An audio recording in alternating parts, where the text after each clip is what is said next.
Jaganmohan Reddy YSR party అధినేత మాజీ ముఖ్యమంత్రి ప్రెస్ మీట్ పెట్టి డిఎస్సి అవకతవకల పైన అంటే స్కామ్ పైన అవినీతి పైన ప్రజలకు అర్థమయ్యేటట్టు డిఎస్సిలో ఏ విధంగా లోపాలు జరిగింది, డిఎస్సిలో ఎందుకు సెలెక్ట్ చేశారు, డిఎస్సిలో ఎందుకు ఒకే స్పోర్ట్ కోటాలో వాళ్ళ బంధువులకి వాళ్ళ మనుషులకి ఇవ్వడం జరిగింది, అక్కడ కూడా తెలుగుదేశానికి సంబంధించిన ఎంపీ ఎమ్మెల్యే ఏ లిస్ట్ ఇచ్చారో దాన్ని అప్రూవ్ చేసే కార్యక్రమాలు చేశారని ప్రజలకు అర్థమయ్యేటట్టు చెప్పడం జరిగింది. ఈరోజు ప్రెస్ మీట్ని ఎల్లో మీడియా పూర్తిగా చూడండి.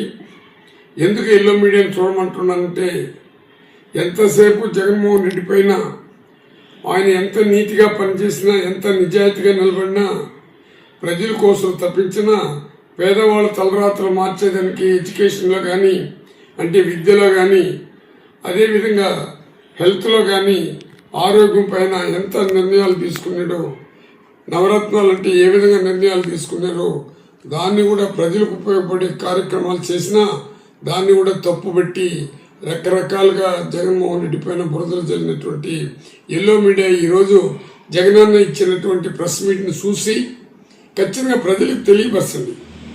జగన్మోహన్ రెడ్డి ఒకే మాట చెప్పాడు, ఏమని, మీరు డిఎస్సిలో తప్పు చేయలేదని వాదిస్తూ ఉండరు, రకరకాలుగా మీరు అసెంబ్లీలో ఏ విధంగా ఉండాలంటే మీ మనుషులు పెట్టుకొని ఆ డిఎస్సిని అందులో మీకు తెలుసు స్పోర్ట్ కోటాలో కూడా ఆమె ఎవరు ఆమె పేరు ఆమెని సింధు గారిని పోల్చుకుంటూ ఆమె అంటే ఆమె బంగారు పథకాలు తీసుకుని వచ్చినామి, నేషనల్ సర్టిఫికేట్లు తెచ్చినామి, మనం ఇండియాలో పరువు ప్రతిష్టలు పెట్టుకున్నటువంటి వ్యక్తికి వాళ్ళు జీవోలు కూడా ఇచ్చారు, అటువంటి వాళ్ళకి ఉద్యోగాలు కూడా ఇవ్వాలని వాళ్ళని పోల్చుకుంటూ ఇక్కడ పేకాట ఆడే వాళ్ళకి పనికిరాని సర్టిఫికెట్లు లేని వాళ్ళకి మీరు ఉద్యోగాలు ఇచ్చి ఆమెని పోల్చినారు. అందుకు అసెంబ్లీలో కూడా విపరీతమైన తప్పట్లు కొట్టే కార్యక్రమాలు చేశారు. కానీ శాసన మండలిలో మాత్రం మీరు అక్కడ జవాబు చెప్పలేకుండా పరిగెత్తిపోయినారు. అయినా జగన్మోహన్ రెడ్డి ఈరోజు విపులంగా చెప్పగలిగినాడు. దమ్ము ధైర్యం ఉన్న వ్యక్తి జగన్మోహన్ రెడ్డి. మాట ఇచ్చినే మడం తప్పనటువంటి చరిత్ర కలిగినట్టు కుటుంబంలో పుట్టినటువంటి రాజశేఖర రెడ్డి బిడ్డగా ఈరోజు ఆయన ఒకే మాట అన్నాడు, ఎస్ నేను కూడా 78 నోటిఫికేషన్ ఇచ్చాను ఏపీపీఎస్కి, అక్కడ 6,276 మందికి ఉద్యోగాలు ఇచ్చినాను. అదేవిధంగా సచివాలయంలో 2,30,000 మందికి ఉద్యోగాలు ఇచ్చినాను. ఎక్కడ కానీ తప్పు జరిగిందని ఎక్కడ కానీ ఒక్కరు కూడా మాట్లాడలేదు. కానీ మీరు నా పైన అబద్ధాలు చెప్పి బురద జల్లే కార్యక్రమాలు చేస్తూ ఉన్నారు కాబట్టి నేను రెడీగా ఉన్నాను.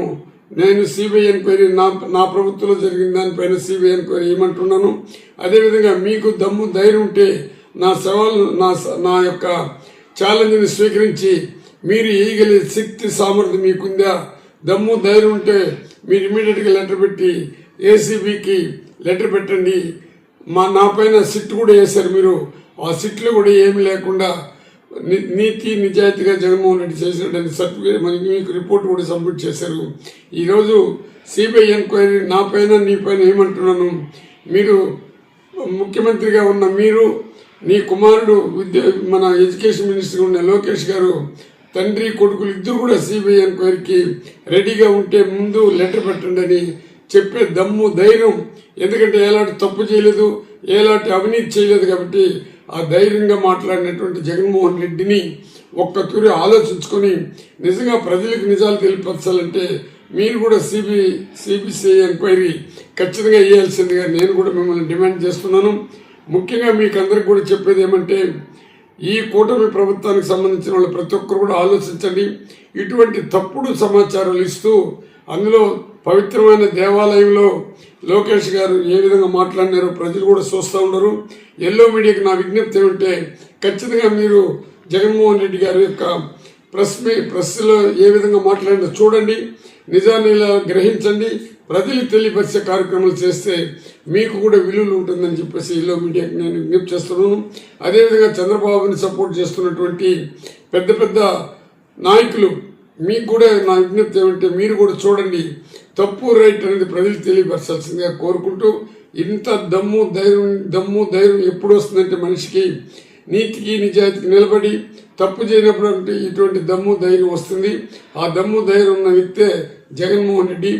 మీరు అవినీతితో కూరుకొని పోయినారు కాబట్టి, అవినీతి వల్ల ఉద్యోగాలు ఇచ్చారు కాబట్టి మీకు దమ్ము ధైర్యం లేదని నేను చెప్పట్లేదు, కానీ మీకు దమ్ము ధైర్యం ఉంటే మీరు డిఎస్సి పైన సిబిఐ ఎంక్వైరీ చేసేదానికి ముందుకు రావాల్సిందిగా మిమ్మల్ని నేను డిమాండ్ చేస్తున్నాను.